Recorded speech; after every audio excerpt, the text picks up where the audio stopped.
मीर रजा case में गलतियां हुई। आईजी सिंध जावेद आलम ओझू का बड़ा एतराफ। कराची में वकला से खिताब करते हुए कहा, मीर रजा केस में सबसे गलतियां और गलत फहमियां हुई। पुलिस ने गलती की है तो मेडिको लीगल अफसर ने भी गलती की, लेकिन अब हम उसने उसका अजाला किया। नई कमेटी बनाई है जिस पर मकतूल के वालिदैन को भी एतमाद है। नई टीम मुकम्मल आज़ाद है, उस पर कोई दबाव नहीं।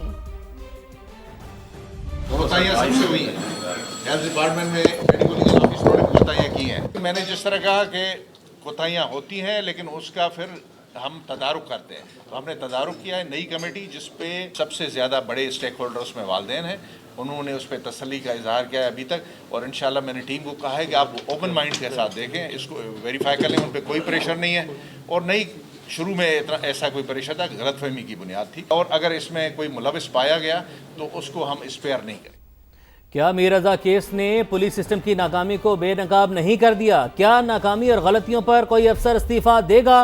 पहली तहकीकाती कमेटी पर कौन दबाव डाल रहा था? मीर रजा कत्ल केस से मुतालिक आईजी सिंध से समा के सख्त सवालात। जावेद आलम ओझो ने समा के सवालात पर पुलिस की गलती और खामियों का एतराफ किया। आपके एक ऑफिसर जो है वो डीवीआर लेके घूमते रहे गाड़ी में, एक जो है स्मार्ट वॉच जो है जेब में लेके घूमते रहे। तो ये जो केस है ये आपके जो पुलिस सिस्टम है इसकी फेलियर को बेनकाब किया है इसने। इखलाकी जुर्रत तो आप लोगों में है नहीं कि कोई इस्तीफ़ा देगा, मुझे नहीं लगता। हम भी बहुत अरसे से साफ़त कर रहे हैं और आप लोगों को देख रहे हैं, और लेकिन कम अज़ कम ये तो बता दें, आप ये तो बता ही सकते हैं ना जुर्रत करके कि आपने कहा कि अब कोई दबाव नहीं है, कमेटी पे बहुत अच्छा काम कर रही है। तो पहले क्या दबाव था, कौन दबाव डाल रहा था, कब तक इस केस को आप हल कर लेंगे, कहाँ तक पहुँचे हैं, क्या आपको क्लूज मिले हैं, कुछ तो कौम को बताइए।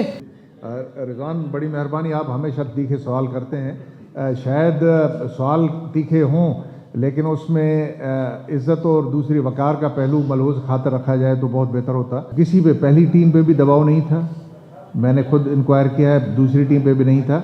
हाँ, हमसे लैप्सेस हुए पुलिस से बहैसियत मजबूरी, जिस पे बाद में हमने एक्शन भी किया, और आपने देखा कि हमारे अफसरान कुछ चलते बने, और वो उसकी अभी तक बाकी फाइंडिंग्स जो हैं वो चल रही है।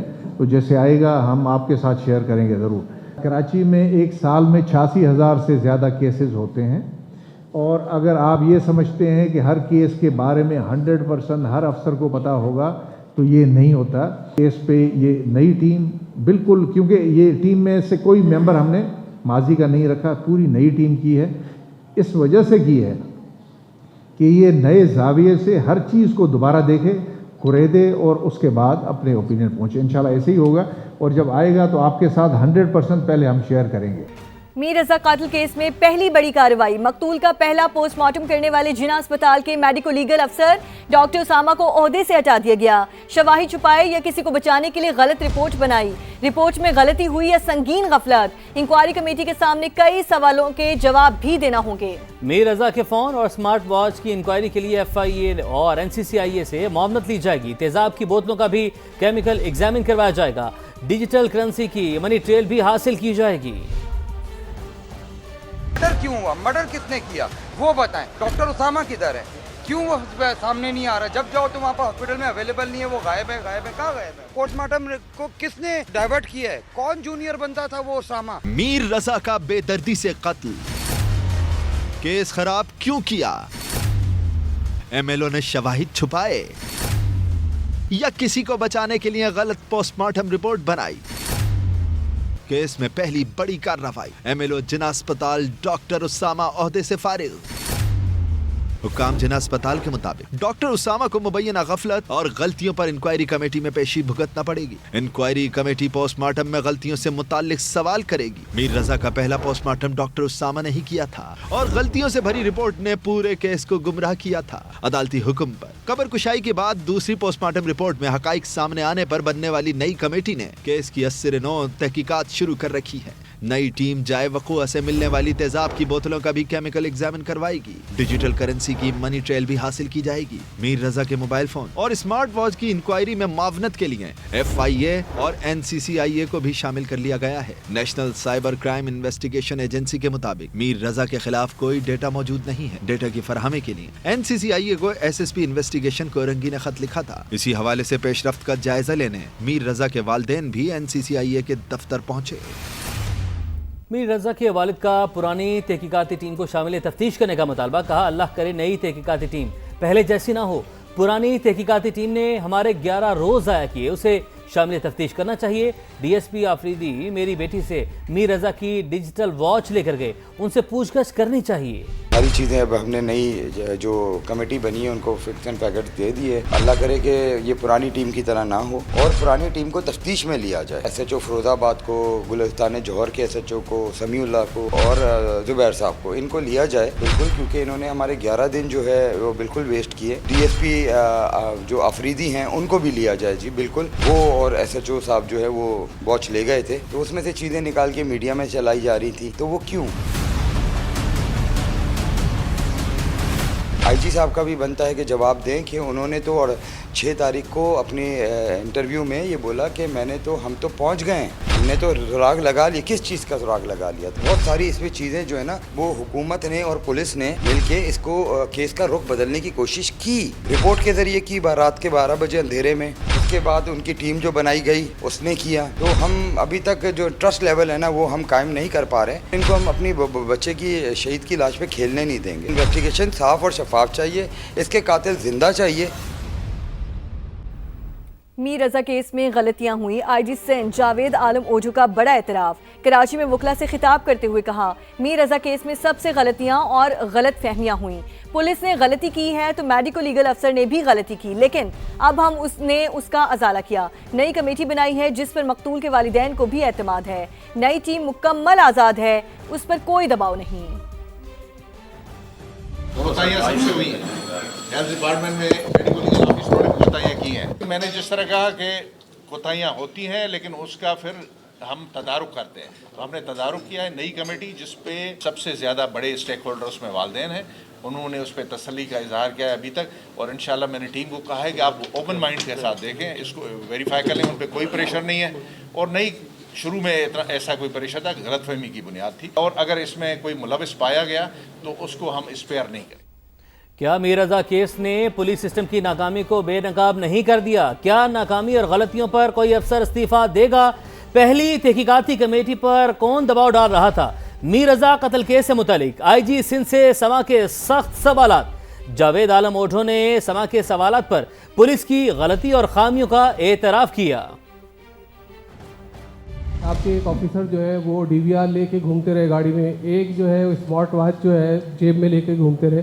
तो ये जो केस है ये आपके जो पुलिस सिस्टम है इसकी फेलियर को बेनकाब किया है इसने। इखलाकी जुर्रत तो आप लोगों में है नहीं कि कोई इस्तीफ़ा देगा, मुझे नहीं लगता। हम भी बहुत अरसे से सहाफ़त कर रहे हैं और आप लोगों को देख रहे हैं, और लेकिन कम अज़ कम ये तो बता दें, आप ये तो बता ही सकते हैं ना जुर्रत करके कि आपने कहा कि अब कोई दबाव नहीं है, कमेटी पे बहुत अच्छा काम कर रही है। तो पहले क्या दबाव था, कौन दबाव डाल रहा था, कब तक इस केस को आप हल कर लेंगे, कहाँ तक पहुँचे हैं, क्या आपको क्लूज़ मिले हैं, कुछ तो कौम को बताइए। रिजवान बड़ी मेहरबानी, आप हमेशा तीखे सवाल करते हैं। शायद सवाल तीखे हों लेकिन उसमें इज़्ज़त और दूसरी वक़ार का पहलू मलहूज़ खातर रखा जाए तो बहुत बेहतर होता। किसी पे पहली टीम पे भी दबाव नहीं था, मैंने खुद इंक्वायर किया है, दूसरी टीम पे भी नहीं था। हाँ, हमसे लैप्सेस हुए पुलिस से बहैसियत मजबूरी, जिस पे बाद में हमने एक्शन भी किया, और आपने देखा कि हमारे अफसरान कुछ चलते बने, और वो उसकी अभी तक बाकी फाइंडिंग्स जो हैं वो चल रही है, तो जैसे आएगा हम आपके साथ शेयर करेंगे ज़रूर।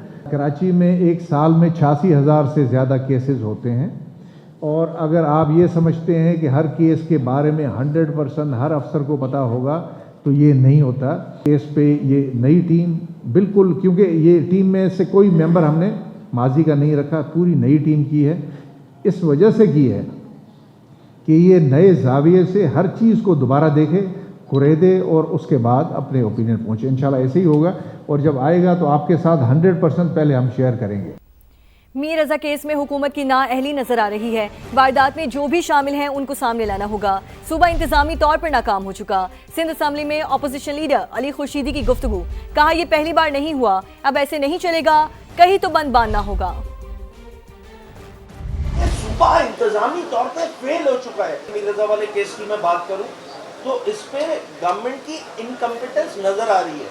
देखिए वजीर दाखिला साहब जो है वो गए वहाँ पे, उनके घर पे मेयर भी गए, पता नहीं बाकी लोग भी चले गए। अरे यार घर पे जाने से मसले हल नहीं होंगे भाई, आपको इम्पार्शल होकर इन्वेस्टिगेशन करनी होगी। अब उसमें XYZ जो भी शामिल है वो बताए ना यार, ये सिंध की आवाम को बताएं कि भाई ये फला आदमी जिम्मेदार है।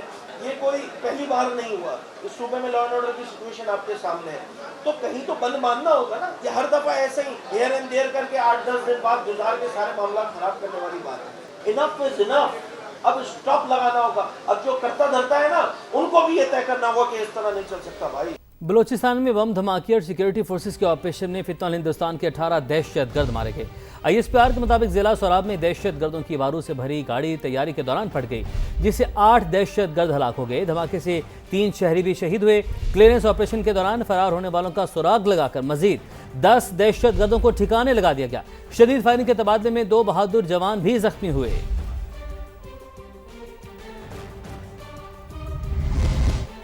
आगे बढ़े और आपको बताएं कि अमेरिका और ईरान के दरमियान 60 रोज़ा जंग बंदी में तौसी पर इत्तेफाक। तुर्क न्यूज़ एजेंसी का दावा। रिपोर्ट के मुताबिक जंग बंदी में तौसी इस्लामाबाद मुफाहमती यादाश्त के तहत हुए। फरीकैन ने सारिसों को आगाह भी कर दिया। ईरान ने इन खबरों की तरदीद कर दी। ईरानी ओहदेदार ने रॉयटर्स को बताया, जंग बंदी शुरू होने की कोई तारीख मुकर्रर नहीं तो तौसी कैसी। अमेरिका ने 48 घंटे बाद ही मुआहिदे की खिलाफ वर्जी कर दी थी। वाशिंगटन मुफाहमती यादाश्त पर अमल करके अपनी जिम्मेदारियां पूरी करे।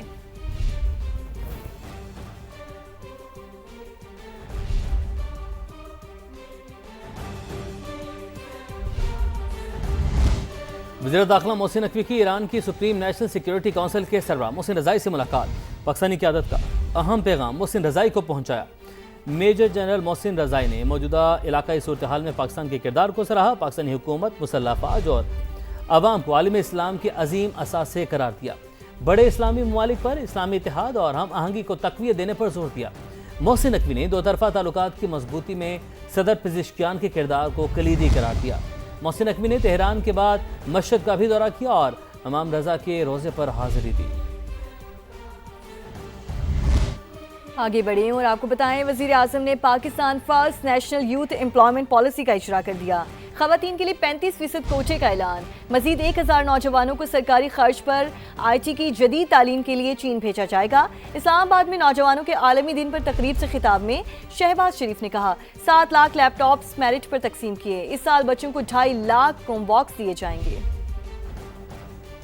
पाकिस्तान के अंदर कराची से लेकर पेशावर तक हर बच्चे और बच्ची को मज़हबी तालीम का मौका मुहैया नहीं होगा तो वो कायदे आज़म का पाकिस्तान नहीं, वो कोई और पाकिस्तान। नौजवान नस्ल से कौम को उम्मीद है, और अगर आपके हाथ में हुनर ना दे सके तो मैं समझता हूँ कि हमें इस दुनिया में भी और अगले जहान में भी माफ़ी नहीं मिलेगी। बिल्कुल 1947 में पाकिस्तान हमारे बुजुर्गों ने बनाया था, मगर 2047 का पाकिस्तान आपकी सोच और जोश से बनेगा। मैं आज पहली नेशनल यूथ एम्प्लॉयमेंट पॉलिसी का बाज़ाब्ता ऐलान भी करता हूँ। तमाम लेबर फोर्स में ख़वातीन के लिए 35% कोटा लाजमी होगा इंशाअल्लाह। नौजवानों को मुलाजमतों के बजाय अपना आसान कारोबार शुरू करने के लिए हर साल स्टार्टअप्स के लिए हम 10% कोटा मुख्तस करने का मैं ऐलान करता हूँ।